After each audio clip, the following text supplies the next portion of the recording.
Yesterday, I spoke about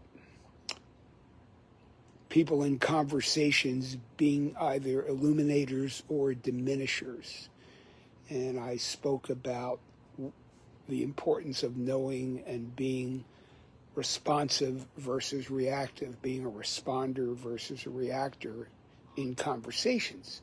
And I wanted to do a little bit of a deeper dive, actually provide two examples of stories that I've told many, many times, wrote about in my book, etc. But I wanted to say, I apologize and I don't apologize if I have tried to drill the point home of being intentional, of you answering the 4 questions for yourself of what do you want to happen, of you understanding and connecting first with yourself. And I won't apologize for it because I know how important it is if this connection issue and connecting with others is important to you. When I coached a bunch of basketball for 25 years and just some reasonable success, but I will say clearly without any shame, I was not the best game coach in the world. I mean, I know the game, and I don't know that I was a great strategist inside the game. But my teams, guys I had a chance, the girls I had a chance to work with, we rarely beat ourselves because we were so fundamentally sound and so intentional about the things that we knew mattered, the little things in the game. So when I keep drilling back on this part of being intentional for you as it relates to connecting, it's important for me. I don't want to let it go when I teach this stuff live, when I do it in groups, when I get hired to work with companies and individuals. I can see their faces. I can see whether or not they're buying into it. Here I can't, so I'm going to keep talking about it. So do yourself a big favor and connect with yourself and use some of the tools. Use the 4 questions we talked about. You'll never regret connecting with yourself. Okay, so that's over for right now. Illuminators and diminishers, people who respond versus people who react. I'm going to cover it all in 2 quick stories that I've written about in the book I wrote before, and they're kind of fun. They're 100% accurate. So the first story I did not know of firsthand. I read it. You can find it on Google. You can find it on Twitter, and it was written about quite a bit. And it's a story. And I think the headline of the tweet or whatever it was is karma.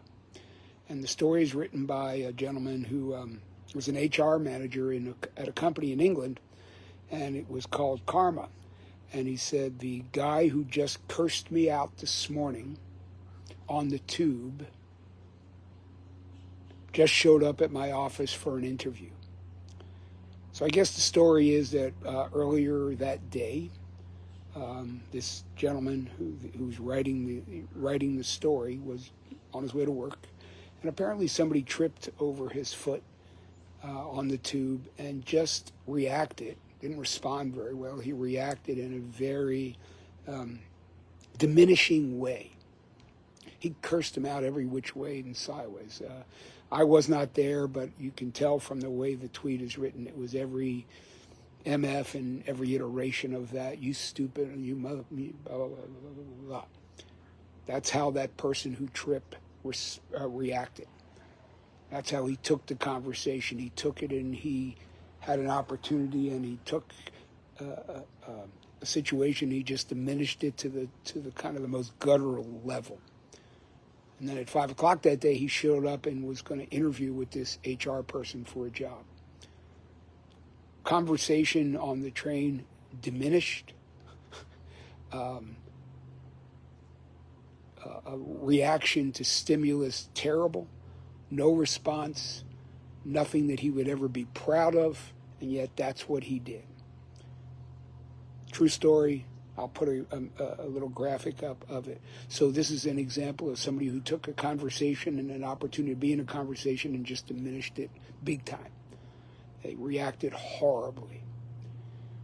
The other story, which I know, not firsthand, but I know because the gentleman who it happened to was a client of mine a bunch of years ago, and again, I've written about this in my book, was sitting in a Starbucks in Sunnyvale, California, kind of catching up on the morning news and whatever it was.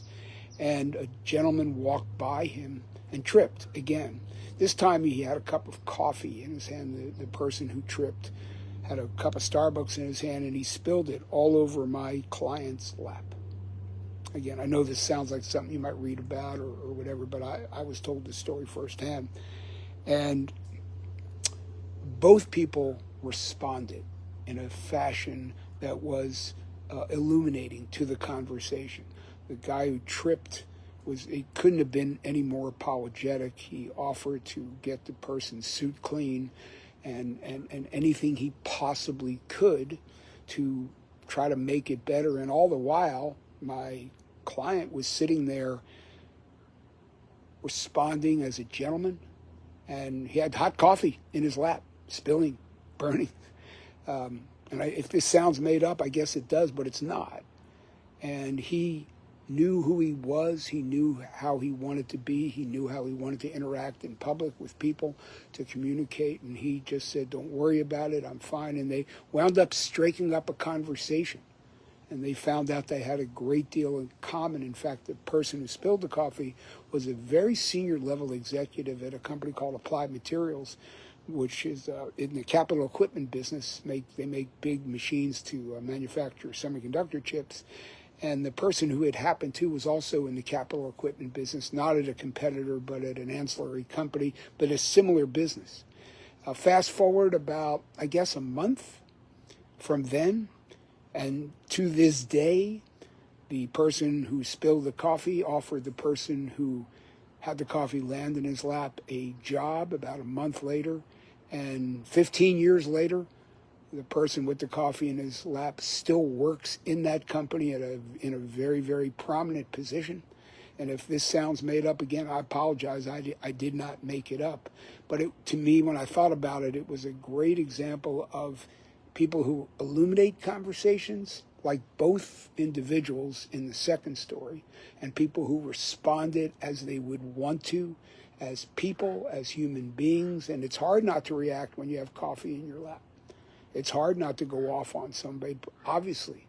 But if you're intentional about who it is you are and who it is you want to be and what your message is into the world, it is a lot easier. I can't tell you I would have responded the same way as my client did, but he did.